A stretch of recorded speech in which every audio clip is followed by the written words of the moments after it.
শহরের বড় বিজনেসম্যানের personal secretary হিসেবে নিয়োগ পায় মিতু। এই বাড়ির ড্রেস কোড এটা, যা তোমাকে পড়তে হবে। এটা না পড়লে কি হবে না, স্যালারি থেকে 20% কাটা পড়বে। ও ঠিক আছে, এটা কোনো সমস্যাই না, আমার টাকা পেলেই হবে। How dare you! উপরে গিয়ে দেখি তো কি হচ্ছে। এটাই কি সেই লোক যার টেক কেয়ার আমার নিতে হবে? বের হয়ে যাও এই মুহূর্তে। ইয়াশ, কোনো প্রমাণ ছাড়া আমাকে চিট করার অপবাদ দিতে পারো না। প্রমাণ লাগবে? সেটা তো সামনেই আছে। এত খবর রাখো দেখছি। বেশ করেছি। দাঁড়ান, কি করছেন? এত ভালো হয়ে থাকলে তুমি এই মেয়ে তোমার বাসায় কি করছে? গার্ডকে ইশারা করে তাকে বাইরে নিয়ে যাওয়ার জন্য। এই দাঁড়াও দাঁড়াও বলছি, কে তুমি? স্যার, আপনার নিউ অ্যাসিস্ট্যান্ট। ডিসগাস্টিং।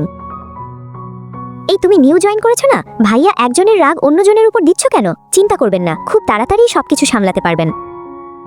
আরে আরে স্যার, কোথায় যাচ্ছেন? দাঁড়ান দাঁড়ান বলছি, একদম আমাকে হেল্প করতে আসবে না। স্যার, লিফটে কোনো প্রবলেম হলে কি করবেন? মিতু বুঝতে পারে ইয়াশ সিসি ক্যামেরার মাধ্যমে তার উপর নজর রাখছে। আশপাশেও কোথাও নেই, তাই সে ক্যামেরা থেকে পালিয়ে ইয়াশের রুমে আসে। কি অবাক হয়েছেন আমাকে দেখে? এখান থেকে বের হয়ে যাও। বের হয়ে যাওয়ার জন্য কি এসেছি নাকি?